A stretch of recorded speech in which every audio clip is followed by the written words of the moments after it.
Hi everybody, it's me again, Bob Anderson of, what is that? Bob Anderson Art. And I'm back again today to do my second video in my second series of how I paint a painting. The first series, which I just finished a week or two ago, was showing how I paint a landscape. This series is going to be how I paint a still life, okay? So I found this image and I had it printed as a photograph on a 8 by 10 piece of photographic paper, and I'm going to reproduce it on this canvas. So in the first installment on this painting, yesterday, I explained how in the background here you can see it's all this deep, kind of a dark bluish gray mottled kind of thing. So what I did first was I painted the whole canvas, the whole background, including the edges and around in the corners, and I painted it in the same kind of color, a bluish gray kind of mottled color. I did it in a crosshatch brush stroke pattern, if you remember. So now the whole thing is based out. So the next thing that I wanted to do was first to take the photograph and grid it off. So I drew a line straight down the center of the photograph vertically. Then I took the other half and I broke it into two halves again. And then I broke this other half into two halves. So I have 4 equal sections vertically. Then I took the photograph and I drew a line across the center and then across the center of the other top half and then across the center of the bottom top half. So what I've done is I've created a grid, 4 equal sections vertically and 4 equal sections horizontally, which breaks it up into a grid of 16 modules. Then I took this canvas and I chose a canvas that was vertically horizontal. I don't know if you can see it in, there may be a little distortion, but this is actually taller than it is wide. As I'm looking at it now, it almost looks like it's square, but it's not. So I then took the canvas after I based out the background and I drew a line. You can use pencil. I used magic marker on this because it's not going to be used for anything. So I could put magic marker on it, not worry. When you do it on the canvas, you might want to use pencil or something that you can erase easily, but I did it in magic marker because I'm going to just paint right over the marks by the end. Okay, so I put a line right down the center, and then I took this half and put a line down the center of that. I took this half and put a line down the center of that. You probably can't see the lines because they're kind of faint.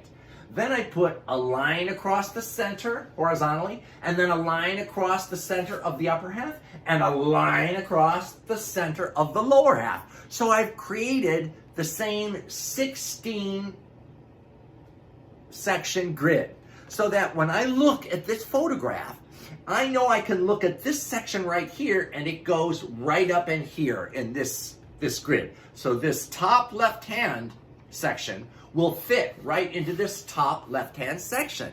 So you can kind of make sure that all the pieces of the image that you're reproducing, in this case, I'm reproducing it, will be in the right section so it'll all end up being appropriately placed on the canvas to look the same as the photograph. Now, the next thing that I want to do is I want to paint in, well, I guess I'll grab this again. I want to paint in, there's a little bit of a table showing across here. And I look at it, and in terms of the grid, it's a little lower, it's about a little between a third to halfway in the bottom grid. So I'm going to take paint. I'm just going to put this up here because I'm going to be painting down here. Okay. It will not be in the way while I'm painting this. Okay. So I have this table running across this section here. So I'm going to take a little burnt umber and a little white and there's a little blue in there. And I'm going to place it, see how it goes right across here. Well, this grid is right here. So I'm going to run this straight across here, because this is where the table is positioned in the photograph. Okay. So, I want to wrap that around so that it just continues. And then I'm going to put a little white in there, in this paint.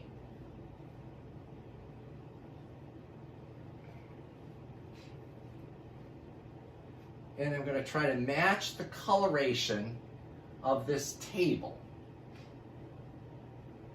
which is behind, which this vase, this white marble vase is sitting on, okay?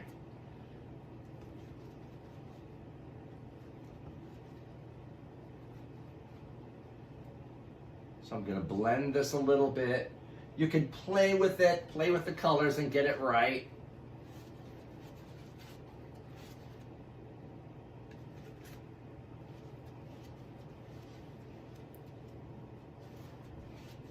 Okay, and that looks way off. So I need to bring in some more burnt umber and a little black in there.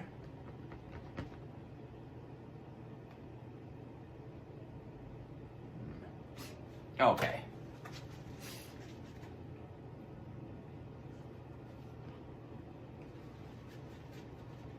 Okay, it's a little more grayed out down here. So I'm adding a little more black. I'm graying out the brown a little bit so that it matches the photograph.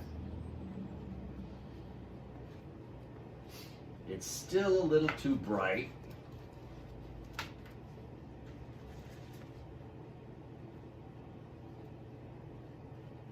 Wrap that around the edges. So see, I'm putting this table in the correct position according to the grid, which you may not be able to see, but it is on this canvas and on the photograph. Okay.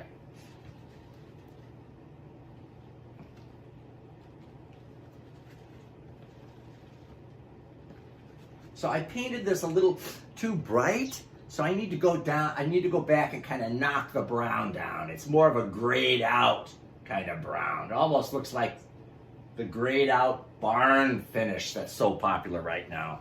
Like barn siding, old, distressed, weathered barn siding. That almost, it becomes gray and almost a little blue over the years. It's very popular now in flooring finishes and all kinds of stuff. Okay.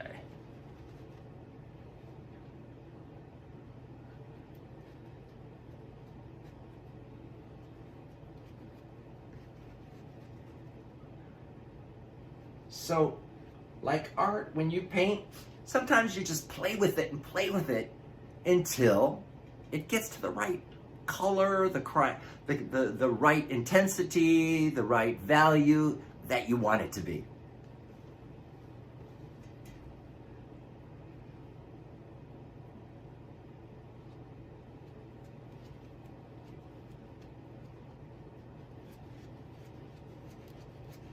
And of course, this marble vase is going to go right in here according to the grid.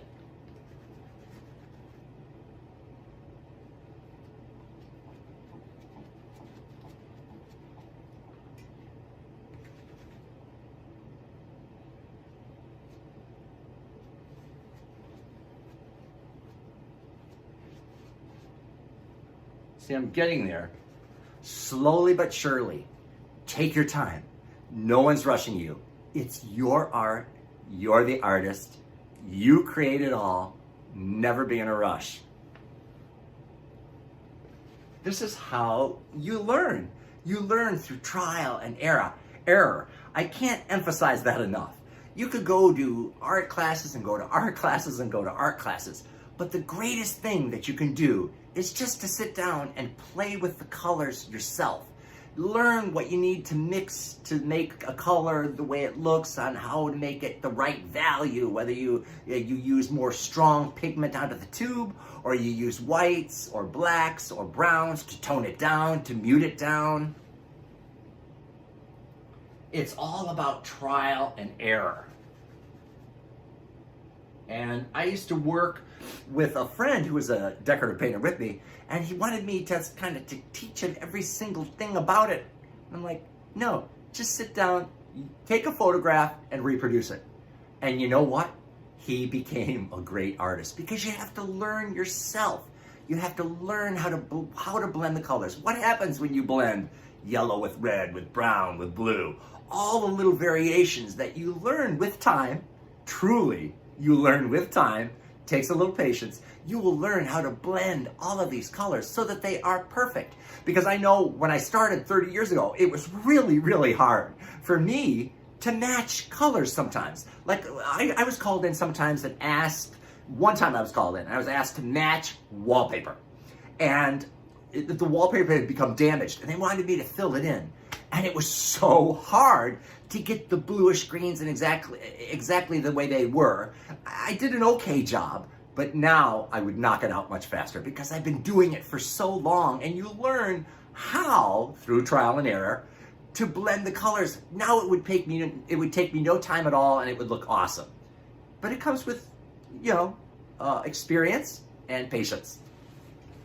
So, okay.